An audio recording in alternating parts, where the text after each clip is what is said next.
चांद तारे गगन की जीनत है, फूल कांटे चमन की जीनत है।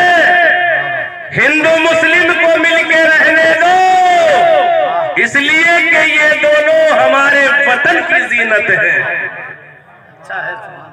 मेरे दोस्तों बुजुर्गों,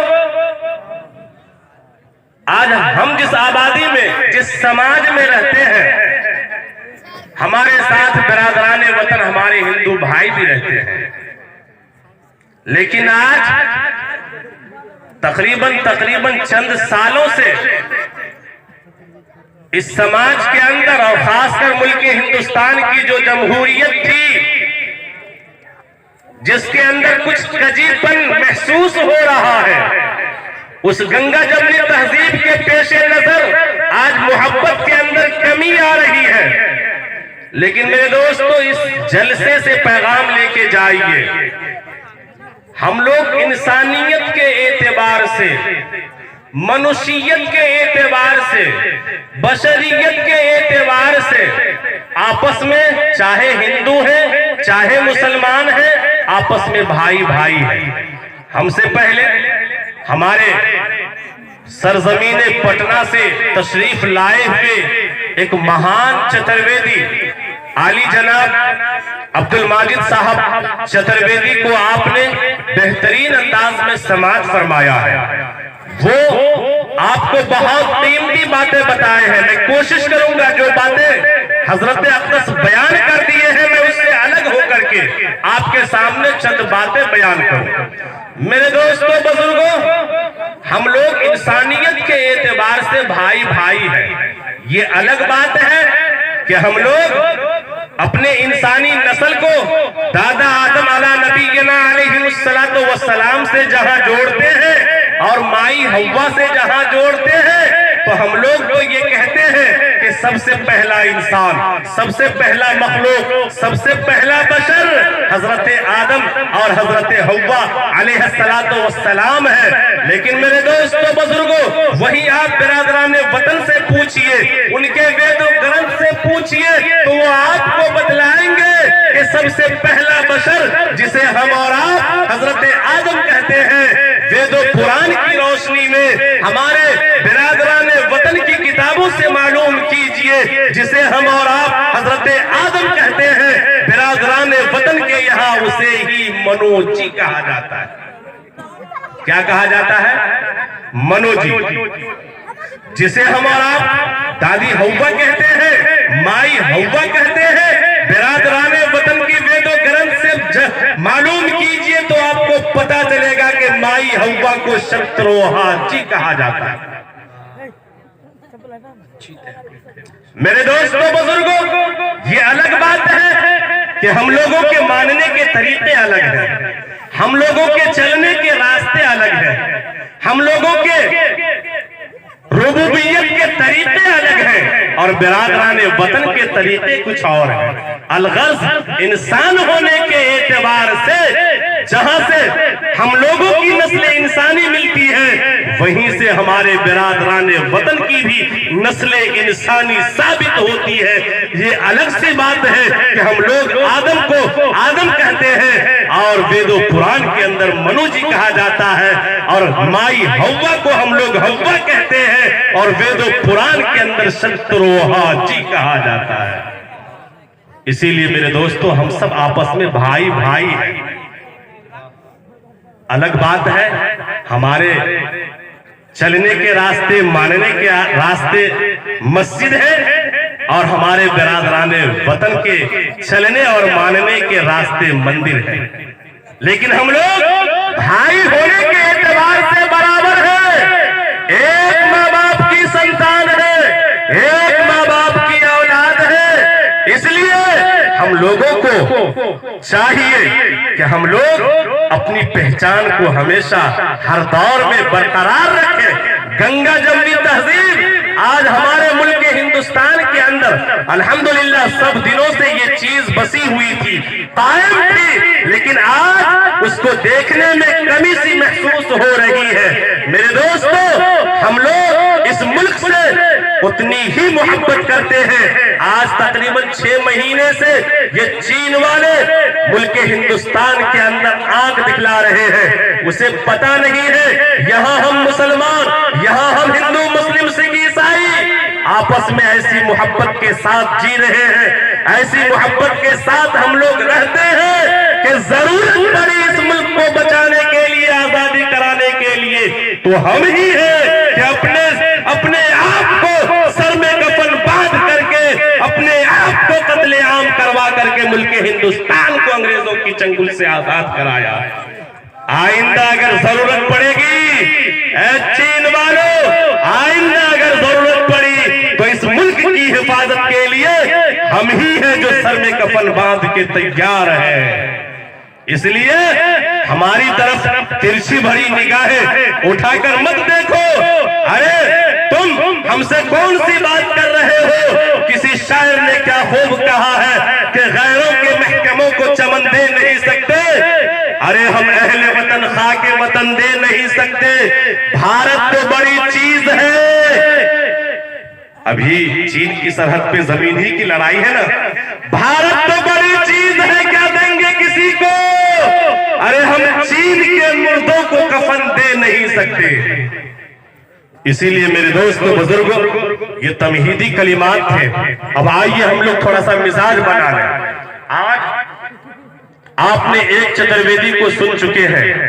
ये चंद बातें, चंद वेद पुराण की रोशनी में जो बातें मैं आप तक पहुंचाने जा रहा हूं, इसे चंद लम्हों में आप समाप्त फरमा लीजिए।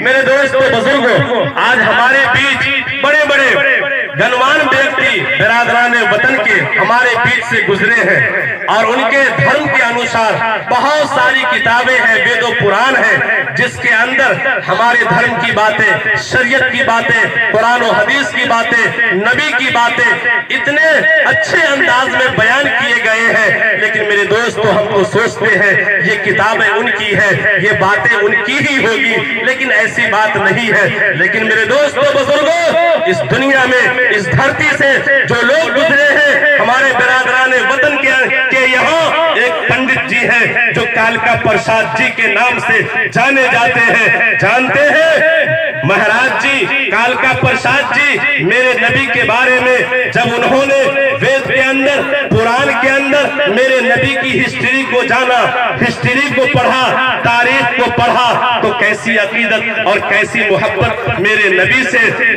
पंडित कालका प्रसाद जी महाराज को हुई है कि उन्होंने अपने एक शेर के अंदर नबी आखिरुज़्ज़मा की मोहब्बत को पिरोया है कि गर शम्सो कमर को कोई हाथों में उठा ले, फिर नियामतें कौनैन को दामन में बसा ले, और कोई पूछे काल का तू क्या ले, तो मैं कहूँ नालैने नबी को आंखों में सजा ले। मैं क्या कहूँ? नालैने नबी को आंखों में सजा ले। नबी बावकार सल्लल्लाहु अलैहि वसल्लम से ऐसी अकीदत है, ऐसी मोहब्बत है कि आपके जूते मुबारक को अपने लिए सुरमा, आग का सुरमा बनाने को एक पंडित कालका प्रसाद जी तैयार है।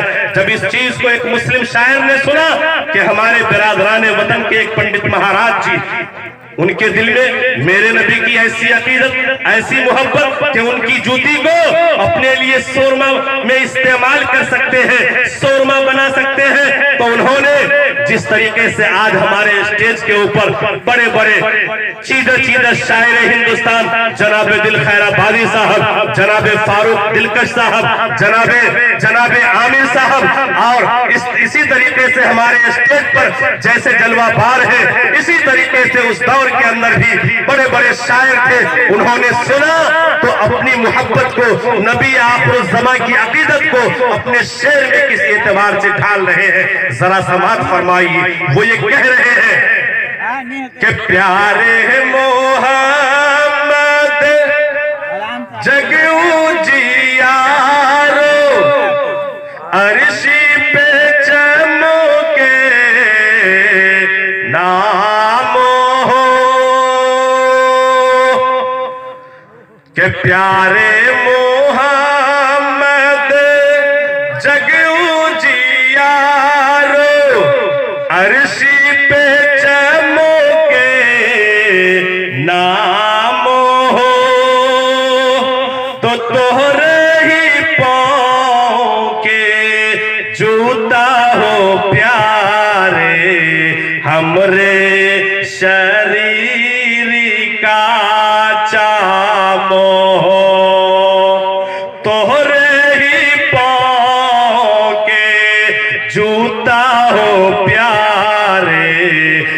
मोरे शरीर का चामो। मेरे दोस्तों, जब एक मुस्लिम शायर ने एक पंडित कालका प्रसाद जी की अकीदत और मोहब्बत अपने नबी के बारे में सुना, तो सुनने के बाद ये कहने पर मजबूर हो गए, एक गैर मुस्लिम होकर के ऐसी अकीदत में नबी से रख सकते हैं, तो उससे बढ़ के मैं पेश करूंगा कि अपने नबी की जूती के लिए मैं अपने जिस्म का चमड़ा दे सकता हूं। मेरे दोस्तों बुजुर्गों, ये मोहब्बत है। अलगद मेरे दोस्तों, मैंने आपके सामने एक मंत्र पढ़ा है, कृष्ण अवतार नियतम प्रीतम बलुतम स्वानम सद्धिमा संगरम चाकुधारम ला इलाहा हरनि पापनि लल्लम्मा परम पदम जन्म बैकुंठ प्राप्ति जपे नामे मोहम्मद। मेरे दोस्तों बुजुर्गों, बिरादराने वतन के यहाँ बहुत बड़े बड़े देवता गुजरे हैं। उन्हीं में से एक देवता जो कृष्ण जी महाराज के नाम से है, हम लोग भी सुने होंगे, है ना? कृष्ण महाराज जी वो कहते हैं अर्जुन से, कृष्ण अवतार, ए अर्जुन सुनो सुनो सुनो सुनो, ये ऋग्वेद का हवाला है जो मैं आपको मंत्र सुना रहा हूं कि ए अर्जुन सुनो सुनो, कृष्ण अवतार नियतम प्रीतम बलुतम स्वानम, कि आने वाले समय में इस पृथ्वी के ऊपर एक ऐसा अंतिम अवतार, ईश्वर का अंतिम अवतार, परमेश्वर का अंतिम अवतार, अंतिम महर्षि इस पृथ्वी के ऊपर विराजमान होने वाले हैं, जो बिल्कुल लोकप्रिय होंगे, नर्म मिजाज होंगे, रहम दिल होंगे, जो रहमतुल लिल आलमीन होंगे, नियतम प्रीतम बलूतम, जो बहुत ही बड़े बलवान होंगे, ताकतवर भी होंगे, नियतम नरम मिजाज होंगे, नियतम प्रीतम बलुतम स्वानम सद्धिमा संगरम। और इतना ही नहीं, जो ये सब औसाफ तो होंगे ही, और सबसे सबसे सबसे कीमती बात तो ये है कि उनके 4 धर्म रक्षक होंगे, चाकुधारम, उनके 4 यार होंगे। एक यार का नाम सैयदना अबू बकर सिद्दीक होगा, दूसरे का नाम उमर फारूक होगा, तीसरे का नाम अली मुर्तजा होगा, चौथे का नाम उस्मान गनी होगा, और चौथे का नाम अली मुर्तजा होगा। चाकुधारम, 4 धर्म रक्षक होंगे। और वो क्या लेके आएंगे, वो क्या कहेंगे जब वो इस पृथ्वी पर विराजमान होंगे, तो उनके साथ में 2 मंत्र होगा। एक मंत्र का नाम ला इलाहा इल्लल्लाह होगा, दूसरे मंत्र का नाम मुहम्मदुर रसूलुल्लाह होगा। ए अर्जुन सुनो सुनो, इस दुनिया में बसने वाले जो भी पापी, जो भी गुनहगार, जो भी नाफरमान इस मंत्र को एक बार अध्ययन करेगा, एक बार कलमा ला इलाहा इल्लल्लाह मुहम्मदुर रसूलुल्लाह को एक बार पढ़ेगा, एक बार पढ़ने से उस मंत्र के अंदर इतनी ताकत होगी, इतनी कुव्वत होगी, वो मंत्र इतना शक्तिशाली होगा कि एक बार ला इलाहा इल्लल्लाह मुहम्मदुर रसूलुल्लाह पढ़ने से वो कितना बड़ा पापी क्यों नहीं है, कितना बड़ा गुनहगार क्यों नहीं है, उन्हें अपने पाप से मुक्ति मिल जाएगी। वो ऐसे हो जाएंगे जैसे कि उसने गुनाह किया ही नहीं। उनके तमाम के तमाम गुनाह मिट जाएंगे, तमाम के तमाम गुनाह धुल जाएंगे। अब दुनिया के लोगों को मुखातब कर रहे हैं कि ऐ दुनिया के बसने वाले मनुष्यों, सुनो सुनो, अगर तुम स्वर्गीयवासी बनना चाहते हो, अगर तुम बैकुंठ का हकदार बनना चाहते हो, अगर तुम जन्नत में जाना चाहते हो, जपो नामे मोहम्मद, तो मोहम्मद के नाम का माला जपो, जन्नती हो जाओगे।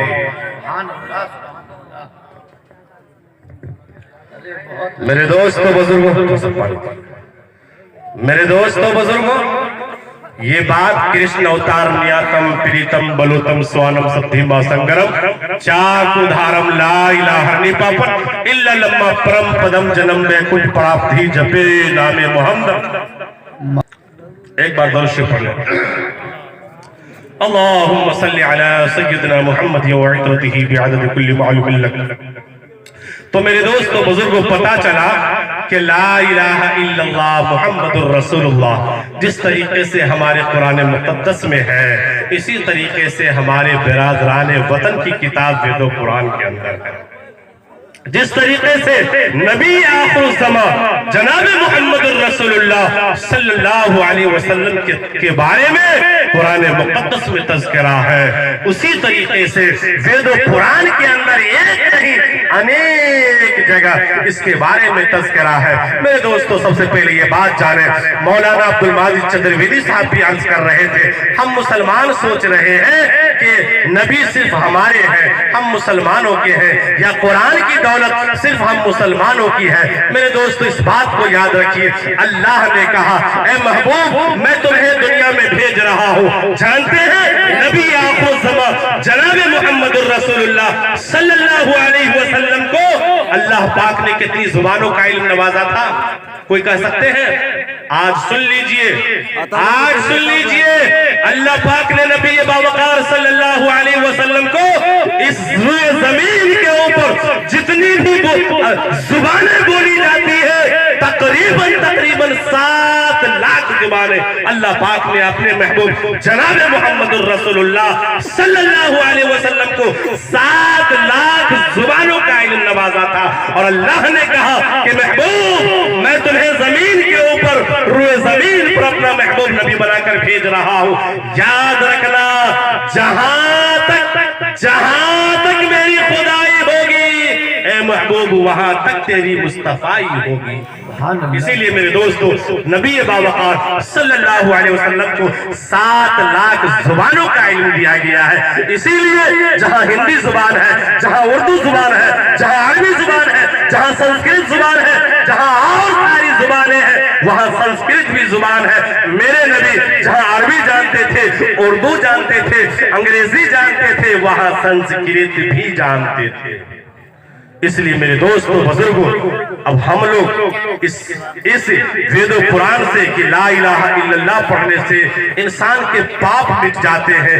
बस आप लोग जान रहे हैं कि पाप किसे कहा जाता है? पाप जानते हैं किसे कहा जाता है? गुनाह। माशाअल्लाह, समझदार लोग हैं। फिर जानबूझकर हम लोग गलतियां कर रहे हैं। मेरे दोस्तों, जानबूझकर कोई गलती करने से ये भी सबसे बड़ा गुनाह है, गुनाह कबीरा है।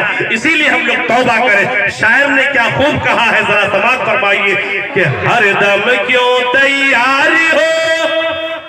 मुझे समय कम मिला है, इसीलिए मैं थोड़ा जल्दी कर रहा हूँ, और मेरे काम को हल्का कर दिए हैं चतुर्वेदी साहब आकर के। इसीलिए मैं विस्तार से आपके सामने बयान करता तो कम से कम 1.5 घंटा टाइम लेता, लेकिन हमारे काम को हल्का कर दिए, मैं तेजी से भाग रहा हूँ।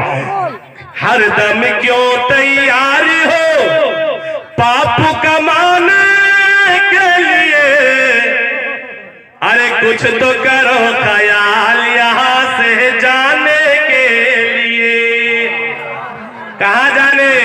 कहाँ? बंबई, दिल्ली, कहाँ? नीचे कब्र में। कब्र में।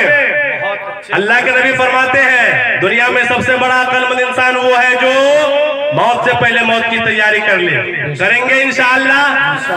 तो उस तैयारी के लिए सबसे पहला पायदान है कि हम लोग कल से उठा बैठक शुरू कर देंगे। मस्जिद से रिश्ता, अल्लाह के दर से रिश्ता जोड़ लेंगे इंशाअल्लाह।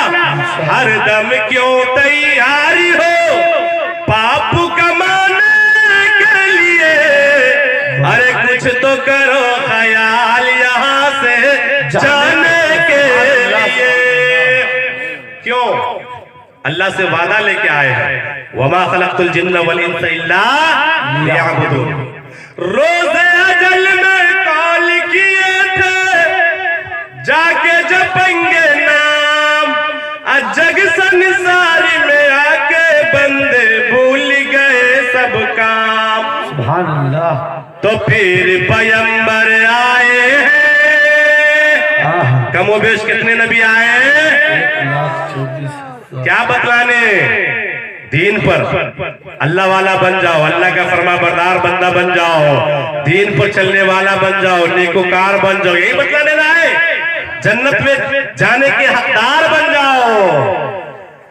तो पीर पैगंबर आए हैं समझाने के लिए, अरे कुछ तो करो ख्याल यहाँ से जाने के लिए।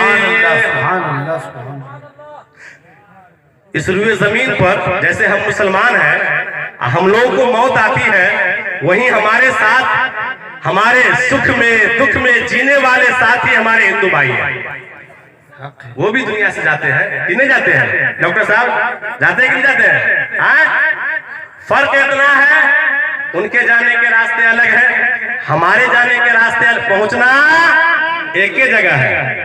हम मरते हैं तो मिट्टी में जाके खाक होते हैं, अब बिरादराने वतन मरते हैं तो जल के राख होते हैं।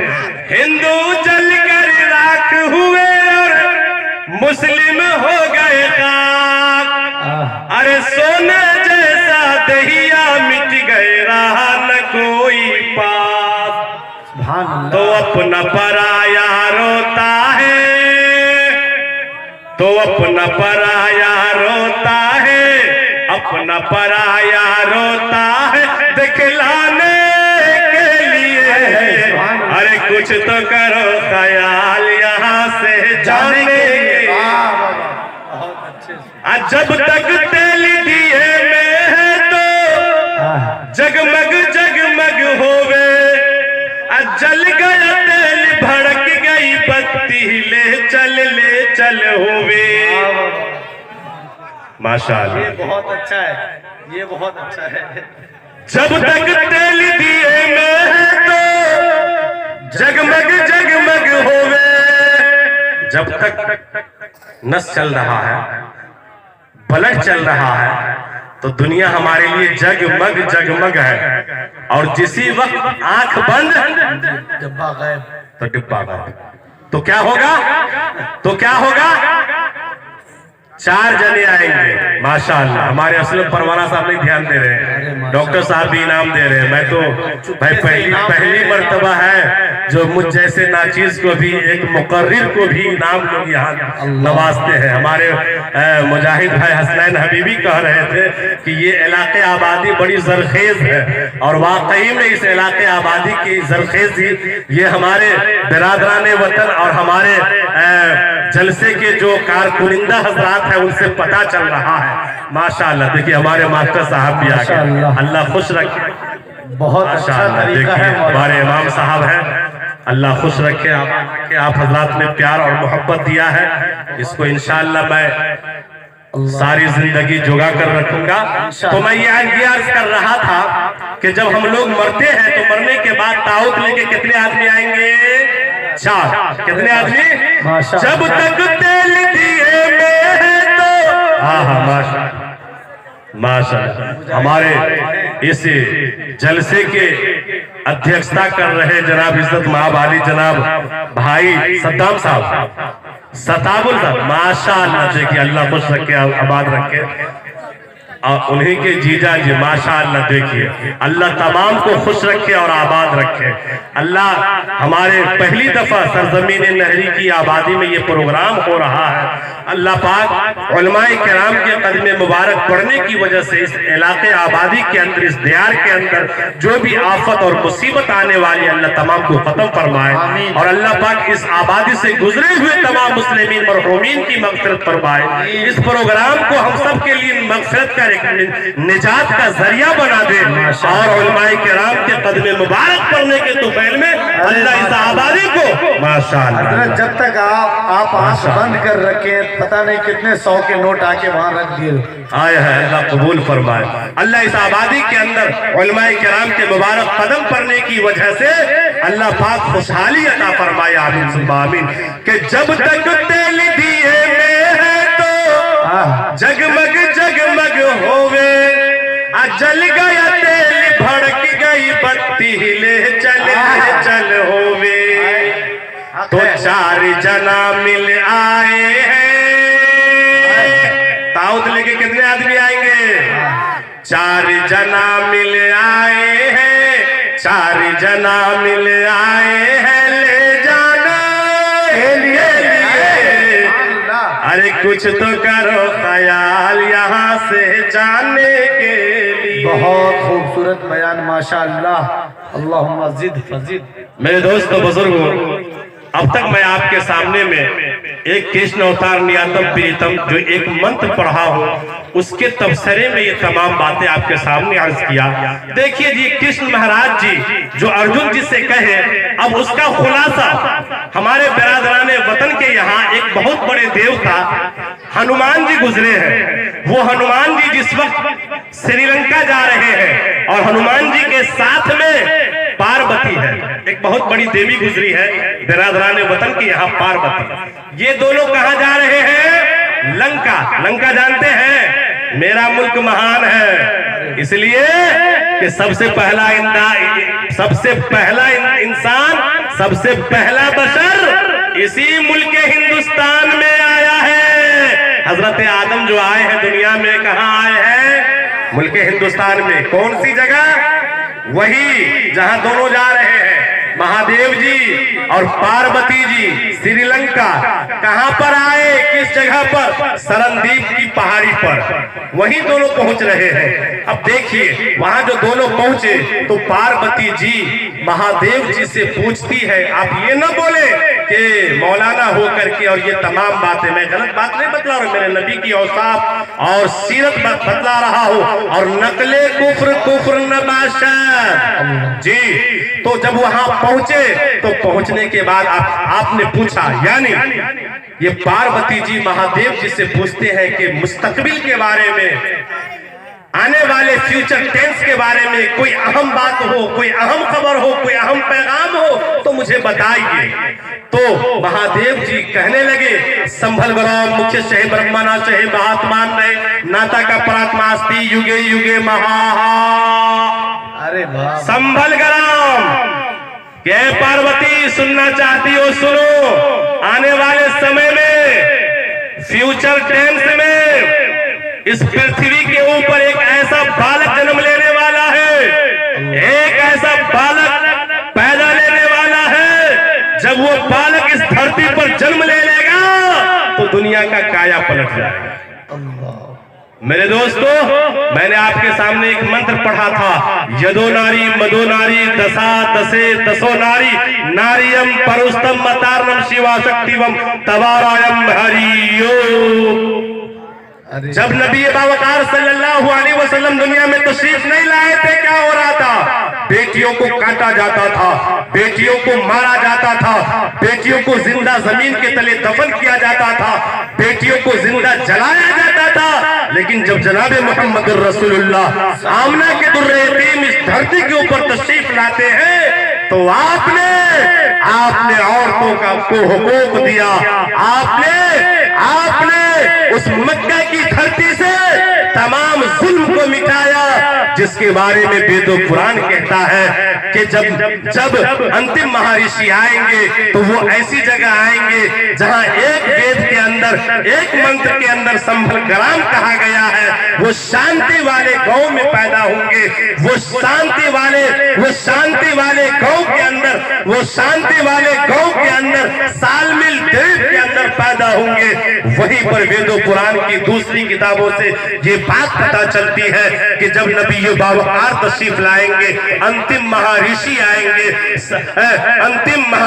आएंगे, संसार का आका आएंगे, हम गरीबों के दाता आएंगे, तो ऐसी जगह आएंगे जिस जगह पर, जिस पृथ्वी के ऊपर जुल्म जो है दुनिया के तमाम जगहों में, उस जगह के ऊपर जुल्म सबसे ज्यादा होता होगा। मेरे दोस्तों, जिस वक्त नबी बावकार दुनिया में तशरीफ लाते हैं, अगर किसी ऐसी खातून के शौहर का इंतकाल हो जाए, जिसके जवान बेटे हो गए हैं, शौहर का इंतकाल हो गया है, तो समाज के लोग उस दौर के अंदर ये कहा करते थे कि अपने अपने शौहर को जलाने से पहले उस खातून का निकाह जो है उनके जवान बेटे से करा दिया करते थे। मेरे दोस्तों, अगर शौहर इस हालत में इंतकाल होते हैं कि उसकी बीवी जवान होती थी, तो ऐसी सूरत में जवान बीवी को कहा जाता तू मनहूस है, तुम्हारी मनहूसियत की वजह से तेरे शौहर जवानी में तुझे छोड़कर चले गए। शौहर के चीता जलने से पहले उस नई नवेली जवान दुल्हन के चीता को कहा जाता था कि अपने शौहर की आग पर कूद करके जान दे दो और शौहर की चीता जलने से पहले अपने आप को जला डालो। मेरे दोस्तों, और बच्चियों, मासूम मासूम बच्चियों के साथ जो होता था वो बात किसी से पोशीदा नहीं है। अलगर्ज अब आइए, वो महादेव जी वो खुशखबरी सुना रहे हैं किससे? पार्वती जी से। संभल ग्राम मुख्य शहर ब्रह्मनाशय के संभल ग्राम में एक ऐसे अंतिम महर्षि तशरीफ लाएंगे, कल की अवतार आएंगे, अंतिम महर्षि आएंगे, संसार का दाता, हम गरीबों का आका तशरीफ लाएंगे। तो वो जब वो आएंगे तो दुनिया का काया पलट जाएगा। अब वो पूछती है, अब वो कह रही है, पार्वती जी महादेव जी से पूछती है, आप ही लोगों को कह दिया जाए कि नहरी में 1 महीने के अंदर एक ऐसा बच्चा पैदा होगा कि जब वो बच्चा आएगा तो तमाम गांव का सोसाइटी माहौल बदल जाएगा। आप लोग पूछेंगे ना कि मौलाना साहब, जब आपको ये खबर है तो ये बतलाइए किस घराने में बच्चा पैदा होगा, उसका नाम क्या होगा, उसके अब्बा का नाम क्या होगा, उसकी अम्मा का नाम पूछेंगे या ना पूछेंगे? इसी तरह मेरे दोस्तों, अब पार्वती जी महादेव जी से पूछती है कि वो जो नबी आएंगे, अंतिम महर्षि आएंगे, कल की अवतार आएंगे, जरा बतलाइए कि उसका नाम क्या होगा। तो कहा अवतारम मोहम्मदम। क्या कहा? सल्लल्लाहु अलैहि वसल्लम। आने वाले अंतिम महर्षि कल की अवतार, उसका नाम मोहम्मद होगा। कहा 2 नाम होंगे, 2 नाम होंगे, एक आकाशीय नाम होंगे, एक पृथ्वी नाम होंगे। आकाशीय नाम अहमद होगा और पृथ्वी नाम मोहम्मद होगा। चुनांचे 2 नाम है या नहीं है कि नहीं? उसके बाद चलिए, कहा जब उसका नाम मोहम्मद होगा तो उसके अब्बा का नाम, अली का नाम बताइए। तो कहा उसके अब्बा का नाम विष्णु यश होगा। विष्णु के माना अल्लाह, विष्णु के माना अल्लाह, यश के माना भक्त, बंदा। तो विष्णु यश अल्लाह का बंदा, विष्णु यश अल्लाह का बंदा। मेरे नबी के अब्बू का नाम क्या था? तर्जमा कीजिए, अल्लाह का बंदा। मिल गया, मिल गया ना? अब आगे चलिए, उसकी अम्मी का नाम सोमती। क्या नाम है? सोमती। सोमत ये संस्कृत का लफ्ज है जिसके माना शांति के है। क्या है? शांति के है। अब मेरे दोस्तों बुजुर्गों, मेरे नबी के वालदा का नाम सोमती। जब हम उर्दू के अंदर ढूंढे तो इसी शांति को चैन, सुकून, शांति ये उर्दू में कहा जाता है, और अरबी में जाते हैं तो इसी चैन, सुकून, शांति को अमन कहते हैं। और मेरे नबी के वालदा का नाम आमना, ये अमन से है जिसके माना शांति। मिल गया? अब आगे चलिए, वो कहां पैदा होंगे? तो कहा संभल ग्राम।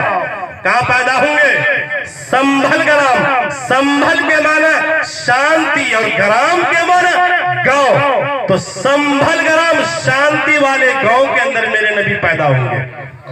मेरे नबी कहां पैदा हुए? मक्का में। टैली कर रहे हैं, वजन नहीं मिल रहा है, माना नहीं मिल रहा है। तो हमने शायर हिंदुस्तान जनाब दिल खैराबादी साहब और नकीब आज़म हिंदुस्तान जनाब असलम भाई परवाना से हमने रुजू किया कि हजरत, यहाँ तो कह रहा है संभल ग्राम शांति वाले गांव में मेरे नबी पैदा होंगे, साल मिल द्वीप में पैदा होंगे, जजीरतुल अरब के ठीक बीचों बीच, जजीरतुल अरब के ठीक बीचों बीच मेरे नबी संभल ग्राम में पैदा होंगे, लेकिन मक्का में पैदा हुए। टैली कर रहे हैं, बात समझ में नहीं आ रही है। तो नकीब आज़म हिंदुस्तान असलम भाई परवाना ने कहा कि मौलाना पढ़िए, वत्तीन व ज़ैतून व तूर सीनीन व हाज़ल बलदिल अमीन। ये जो वहाजल बलदिल अमीन है, बलद के माना शहर के है और अमीन के माना शांति वाला, तो शांति वाले शहर मक्का का एक नाम बलदिल अमीन है, यानी शांति वाले गांव, शांति वाले शहर। अब आइए, संभल ग्राम शांति वाला गांव, बलदिल अमीन कुरान कहा शांति वाला शहर। तो अब बलदिल अमीन को एक तरफ रखिए और वेद पुराण के इस मंत्र के टुकड़े संभल ग्राम को दूसरी तरफ रखिए और मक्का की आजमत का पता लगा लीजिए। अब आइए मेरे दोस्तों बुजुर्गों, उसके बाद उन्होंने कहा कि जो बच्चा पैदा होंगे, कल की अवतार आएंगे, वो कैसा होंगे, वो कैसा होंगे, कैसा। पर एक शायरे हिंदुस्तान ने, एक आदमी ने एक जुमला बोल दिया कि मेरे नबी चांद के जैसे है। अब हमारे दिल खैराबादी शायरे हिंदुस्तान जैसी शख्सियत, उन्होंने फौरन कहा रे मेरे नबी के चेहरे को चांद से तशबीह दे रहा है, चांद से तशबीह देना ये भी क्या इंसाफ है। अरे चांद में तो दाग है, नबी का चेहरा साफ है। संदूषम महाहा, मेरे नबी खूबसूरती में बहुत ही महान होंगे, ऐसे महान थे कि इससे खूबसूरत बच्चा न कभी पैदा हुआ न कभी पैदा होगा। संदूषम महा, खूबसूरती में बहुत ही महान। बहुत अच्छे, माशाअल्लाह। जब हमारे जनाब दिल खैराबादी साहब शायरे यूपी ने, हिंदुस्तान ने ये जवाब दिया, तो एक और सरजमीन यूपी से ताल्लुक रखने वाले दूसरे शायर ने इस खूबसूरती के बारे में जब वो तनकीदी लहजा जो सुना, तो वो जवाब देते हैं जनाब बातिल फैजी साहब के चांद से खूबसूरत रुखे मुस्तफा, कहा ना चांद के जैसे हैं, चांद के जैसे हैं। तो बातिल फैजी साहब जवाब दे रहे हैं कि चांद से खूबसूरत रुखे मुस्तफा, उनको देखा तो ये आयशा ने कहा, क्या कहा, तौबा तौबा तौबा तौबा, उन्हें चांद जैसा कहो, तौबा तौबा उन्हें चांद जैसा कहो, चांद जैसा बताना गलत बात है, हाँ गलत बात है। अब मेरे दोस्तों बुजुर्गों, कहा कि संदूषम महा, मेरे नबी खूबसूरती में बहुत ही महान होंगे। कहा वो बच्चा किस समय में पैदा होंगे, किस समय में दुनिया में तशरीफ लाएंगे, तो कहा मध्यम महा, जिस समय में मेरे नबी तशरीफ लाएंगे वो समय 24 घंटा में सबसे महान होगा। 24 घंटा में सबसे महान वक्त कौन सा है, कौन सा वक्त है, कौन सा वक्त है, सुबह सादिक का। कौन सा वक्त है, सुबह सादिक का। आप लोग शायद के आप लोगों के बीच में मुझे तो ऐसा लग रहा है आप लोग कुछ जवाब नहीं देते हैं।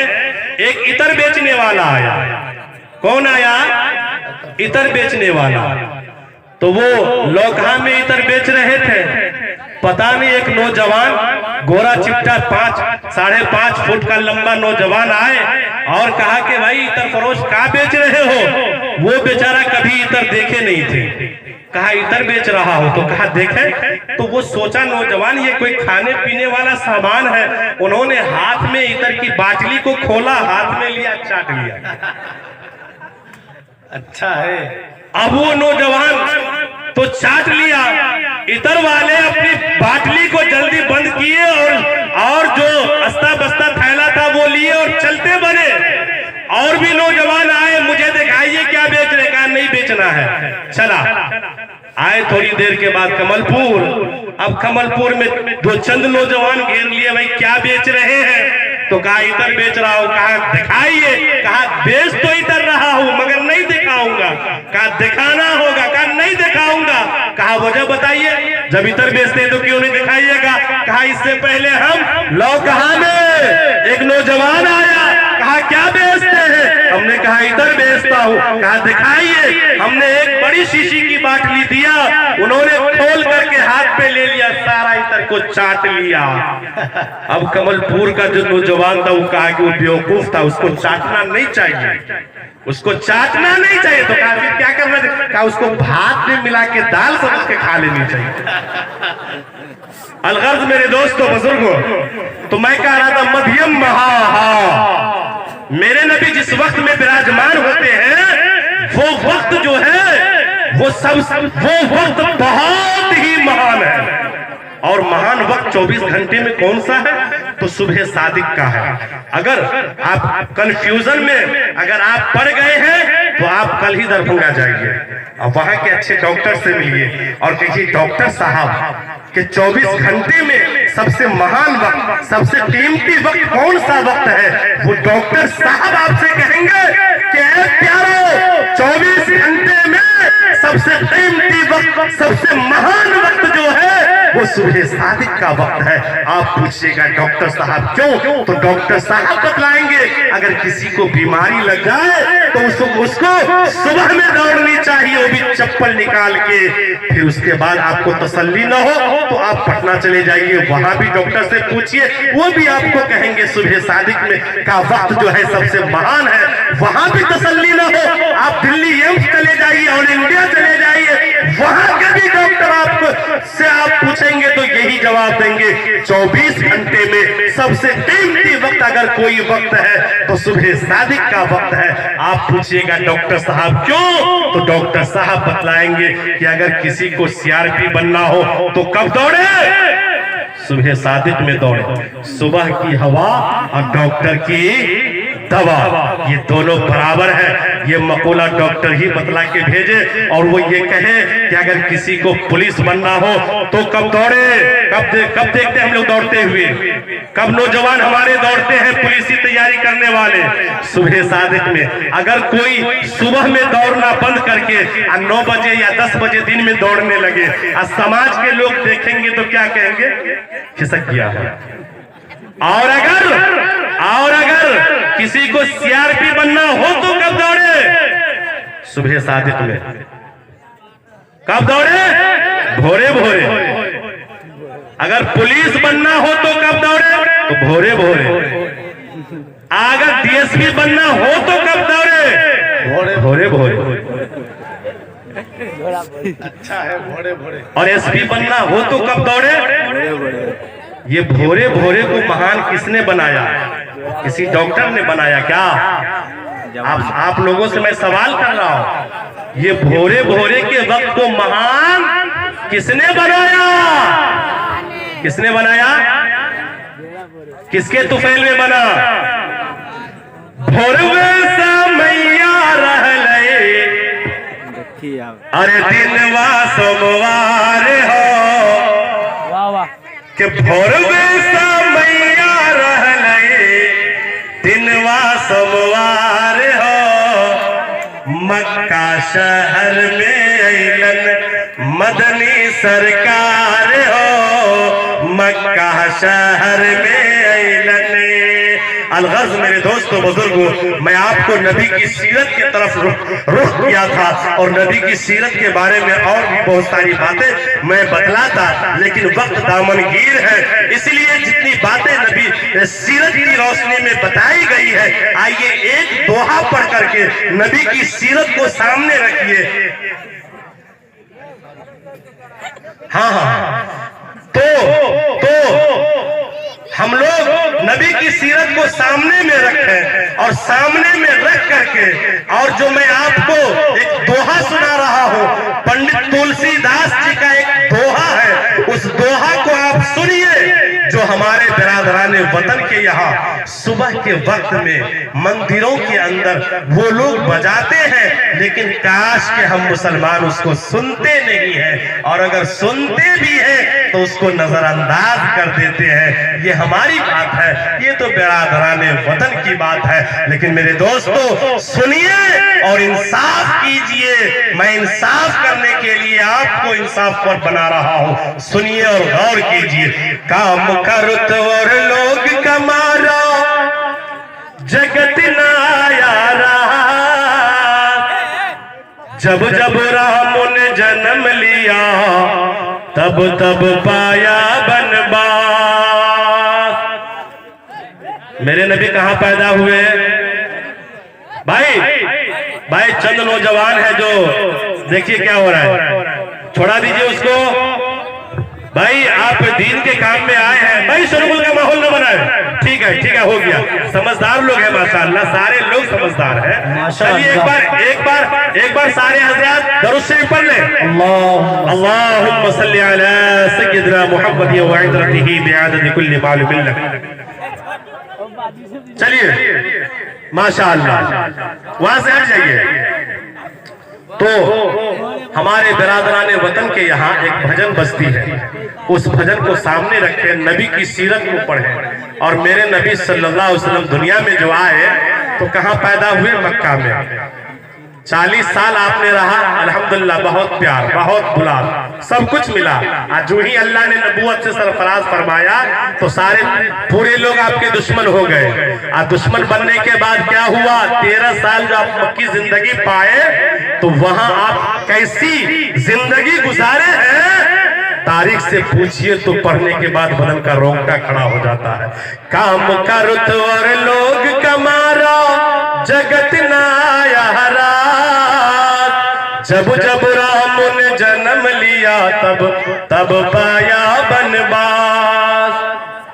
छोड़ के अपने महल दो महल जंगल जंगल फिरना, औरों के सुख चैन के खातिर हर संकट में घिरना। बात समझ में आ रही है? मेरे नबी मक्का में पैदा हुए लेकिन वहां रहे, आखिरकार हिजरत करनी पड़ी। हिजरत करके मदीना आए तो जंगल वाला रास्ता था। जो लोग हिजरत के वाक़ये को पढ़े हैं तो उनसे पूछे कि वो रास्ता जीटी रोड NH 57 बना हुआ था वो रास्ता, या वो जंगले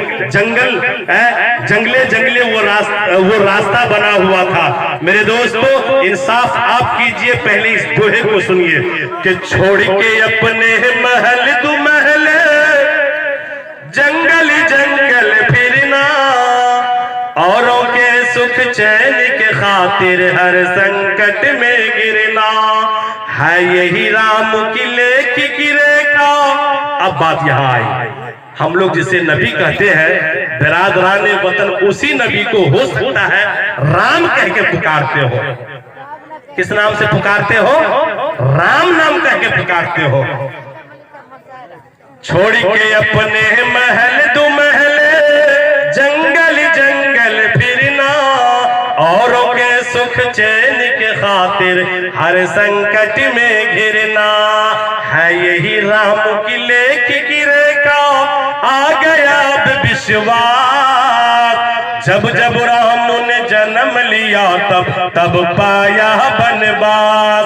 राम हर एक युग में आए पर कौन उन्हें पहचाना।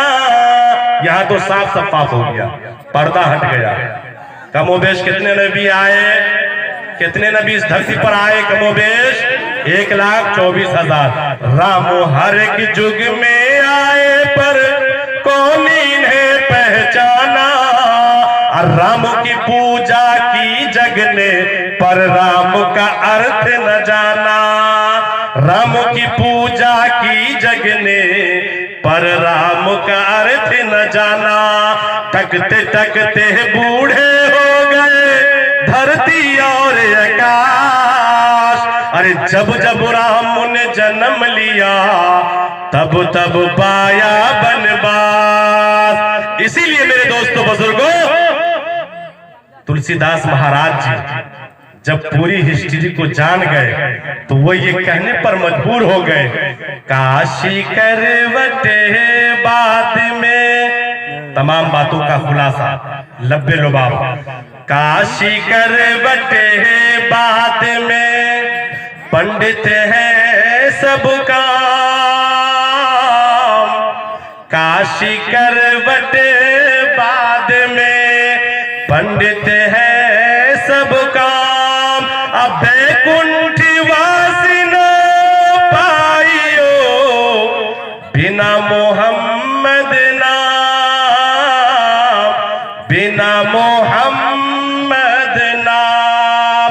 इसी सरजमीन बिहार की धरती से ताल्लुक रखने वाले एक बहुत बड़े महात्मा जी गुजरे हैं, गुरु नानक प्रसाद जी।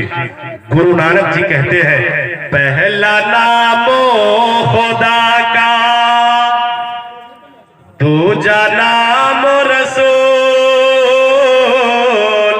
पहला नामो खुदा का, दूजा नाम रसूल, तीजा कलिमा पढ़ो नानक, तब स्वर्ग हुए कबूल, तब स्वर्ग हुए कबूल। चंद मिनट में मुझे मौका मिला है आपके सामने में कुरान और हदीस और वेद और कुरान की रोशनी में बातें कहने की मैं जुर्रत किया हूँ। जो बातें सही निकली है अल्लाह हम सबको अमल की तौफीक अता फरमाए। एक बार सारे हजरात तौबा कर ले, अस्तगफिरुल्लाह रब्बी मिन कुल्ली ज़म्बी व मिन कुल्ली ज़म्बि व अतूबु इलैह। अल्लाह पाक हम सबको कहने सुनने से ज्यादा अमल की तौफीक अता फरमाए और सीधे रास्ते की हम सबको हिदायत फरमाए। जो सच्चा दीन है, जो सच्चा धर्म है, जो सच्चा मजहब है, अल्लाह हम तमाम लोगों को उस मजहब के ऊपर अमल करने की तौफीक अता फरमाए। आमीन या रब्बल आलमीन व मा अलैना इल्ला।